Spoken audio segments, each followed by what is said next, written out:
Welcome, ladies and gentlemen. Welcome to Vet Biker 710's news. Today is Military Massive. Military Massive? No, it's Warrior Wednesday. No, but what we're doing is we're doing the news for military and veterans.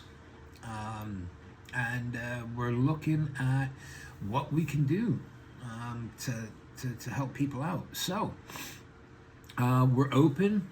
Come and visit us on Twitch at VetBiker710. And yeah, come and join in with the conversations and come and join us. And it's a fun time here as we go through the news and everything. Okay. Okay, Warrior Wednesday. British troops on moorland exercise ahead of NATO Special Operations Force role. The British military comprising Royal Marine Commandos, Army Rangers and RAF helicopter pilots completed Exercise Hyperion Storm at Otterburn after 18 months of training. This exercise was part of their evaluation by NATO to prepare for leading its Allied Reaction Force Special Operations Component. From July for 1 year, troops fast roped from Chinooks during a simulated attack, successfully securing the target. Colonel Phil O'Callaghan noted the rigorous validation process with over 850 performance measures met. Safety remains as priority following the recent fatality in separate training, and the forces could be deployed anywhere NATO requires during their leadership period. So what's happening here is in NATO they trade or they rotate people to be in charge of the Reaction Force Special Operations component, and it's for 1 year.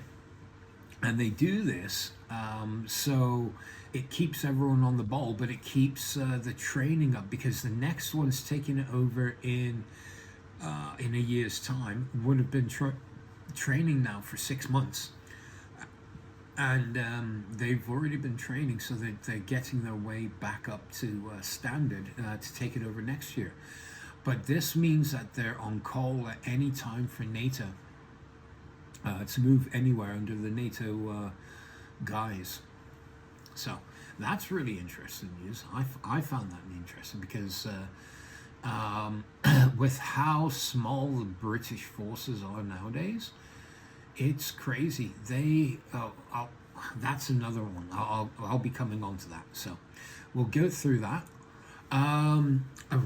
Iran's supreme leader warns of regional war if U.S. attacks. Iran's supreme leader Ayatollah al-Khamenei warned that an attack on Iran would result in regional conflict as the U.S. increases its military presence nearby. President Donald Trump said Iran is in serious discussions regarding its nuclear program, while Iran's foreign minister Abbas Araghchi expressed hope for a deal, but stated distinct distrust of the U.S. and the U.S. sent the USS Abraham Lincoln to the region and cautioned Iran against unsafe actions. So this is building up. I don't know how shitty this is in the sense of where are we with World War III, but having threatening another country of attacking, that is and that's strange. Oh, and another news, the actual USS Abraham Lincoln, their task group shot down a drone which was aggressively coming towards them. I don't know how you can aggressively move a drone, except for when it's just flying in straight pattern. And yeah, so they shot it down. So that's good news on that. Okay, Russia is building up military infrastructure near the Finnish border. Russia expanding military infrastructure near Finland, with satellite images showing construction at Rybaka base and Karelia, and a new settlement in Kandashlaksha, Murmansk Oblast. These developments involve activating old garrison for the 44th Army Corps and building facilities for artillery and engineering brigades. The Institute for the Study of War reports that Russia organized its Western Military District in 2024 to enhance control over the northern borders and counter NATO presence. Russian leaders, including President Putin, have issued direct threats towards Finland. They're just building their forces up because you're building your forces up. That's what happens in NATO. If you're starting to build your forces up on the line, like for the Ukraine, but now it's on Finland. He wants. I'm scared to say it, but I feel that he wants. He wants war, which is him coming to the end of his life and knowing that Russia's going to probably collapse after he leaves. He's probably thinking, let's end it now. Let's end it. But get them to make it look like that NATO started it. It's Russia's an old power now. And they've lost too much money, too much men, too many resources. China's the next. China's the next one. And that will be, but the only reason Russia is where Russia is today is because of its nuclear weapons. So it's disturbing to say, but let's go. Okay. Pakistan says it's killed 145 Indian-backed terrorists after deadly attacks. Pakistani police and military force killed over 100 Indian-backed terrorists in counter-terrorism operations across the rest of southwestern province of Balochistan.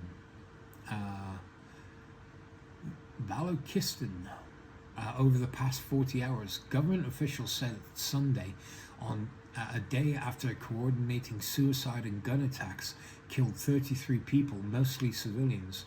The raids began early Saturday at multiple locations across Pakistan and left 18 civilians, including 5 women and 3 children, and 15 security personnel dead, authorities say. This is a disputed land. So what's happening here is that there's disputed land between India and Pakistan, and on the Pakistani side, they're claiming Indian terrorists. On the Indian side, they're claiming Pakistani terrorists. So it's building up around there, and it's heating up. And we got to remember that Pakistan and India both have nuclear weapons as well.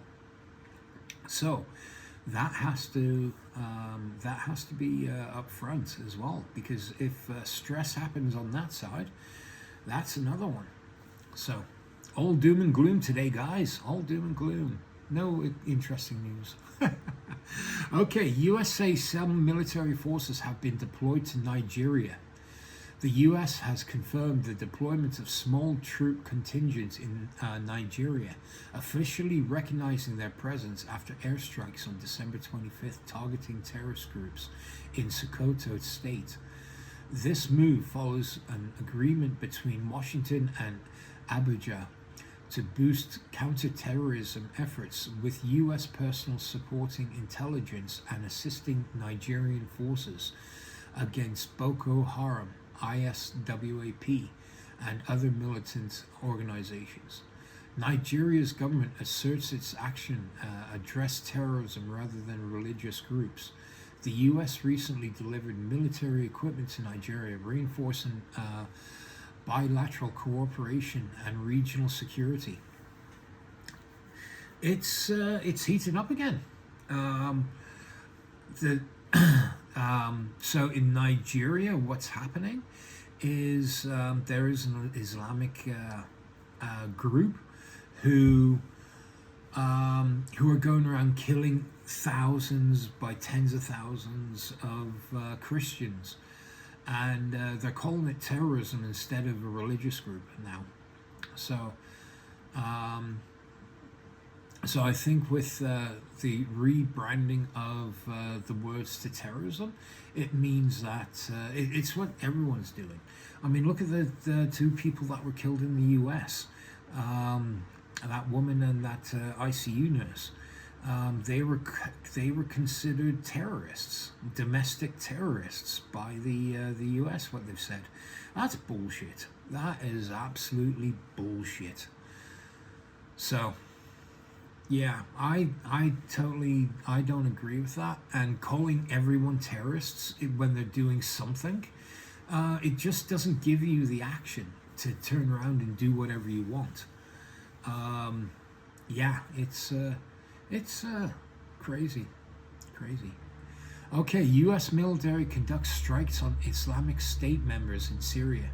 The U.S. military has conducted additional airstrikes against Islamic State members in Syria following the December ambush that resulted in the deaths of 2 U.S. soldiers and 1 American civil interpreter. According to a statement released by U.S. Central Command on Wednesday, U.S. aircraft executed these operations between January 27th and Monday, targeting locations such as communication sites and weapons storage facilities. Admiral Brad Cooper, commander of CENTCOM, commented, "These strikes underscore the ongoing commitment to preventing an ISIS resurgence in Syria."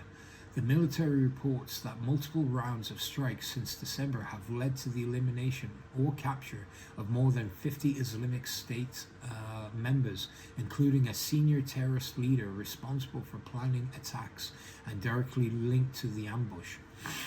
So, this, if you remember in the reports earlier, earlier in the month, last month and that, there was attacks. There was an attack on a U.S. convoy, which killed U.S. and their interpreter, where they did strikes as a retaliation, and now they've done more strikes to support the Syrian forces on the ground. And that is, it's interesting to see. It's we're building up again, and this is more action. I bet you didn't realize there's so much stuff still happening around the world. And Russia issues chilling direct threat to British troops, legitimate military target. Russia today made a chilling threat to target British troops if they are deployed in Ukraine as part of the peace agreement. Moscow voiced strong anger over NATO Secretary General Mark Rutte's trip to Kiev earlier this week. The Russian foreign minister issued its rebuke at the same time. Peace negotiations were taking place in Abu Dhabi. Mr. Rutte was accused of an aggressive statement that after a peace agreement is reached in Ukraine, certain troops, weapons, aircraft and naval forces from the so-called coalition of the willing will immediately appear there. And these very troops will be led by Britain and France. All this, of course, is an undisguised plan for foreign military intervention. Vladimir Putin's foreign minister spokeswoman said that it's what it should be called for us. This is categorically unacceptable. Well, there has to be some type of peace deal, because what they're wanting to do is let the peace deal go through, move the troops in to stop Russia from doubling back on on the peace agreement. But it's bringing in thousands of troops, which I can see dying quite quickly in the Russian battle. It's It's but they say it's a legitimate target, so that's concerning. It's concerning for me because any type of support that goes in for Ukraine, I think Russia just wants to take the whole of the Ukraine now. They wanted the Donbass region, and they still want that, and they want more land. So, and that's all the mineral-rich land where they are. So that's scary to think that Ukraine's not going to get out of this. And yeah. Okay, Putin's terrifying new drones force a bigger than entire British army blow to UK's defence. Sorry, I read that. Putin's terrifying new drone force is bigger than the entire British army in a blow to UK defences. The UK defence source called the situation genuinely worrying. Russia's unmanned system force has nearly 90,000 soldiers, including elite drone units. By comparison, the British Army only has 70,300 troops in total and relies on donations of training drones. Just 3,000 soldiers are trained to operate them. Armed Forces Minister Al Khans urged more drone-focused education, noting their growing impact in warfare. The Ministry of Defence said it is investing £4 billion in drone capabilities and plans to train the additional 6,000 pilots next year. That's still nothing. 6,000. Oh, what? They're going to bring in 6,000 more troops? I mean, they only have 70,300 troops in the whole of the British Army. That's stupid. I mean, that would go with that many people would die in a matter of 7 weeks because the Russians were losing. They were losing 70 days because they were losing 1,000 men per day at one point, and that's rough. That's rough. Europe really needs, Britain, all those countries really need to build up their defense. So does Canada. We need to build our defense up, especially if we're going to stay in NATO. This is concerning. Okay, guys, that is the news for tonight. It was a quick one. I know. It was a quick one. But thank you very much, and remember, come and follow us on Twitch at VetBiker710, and join us for more interesting news, guys. Okay?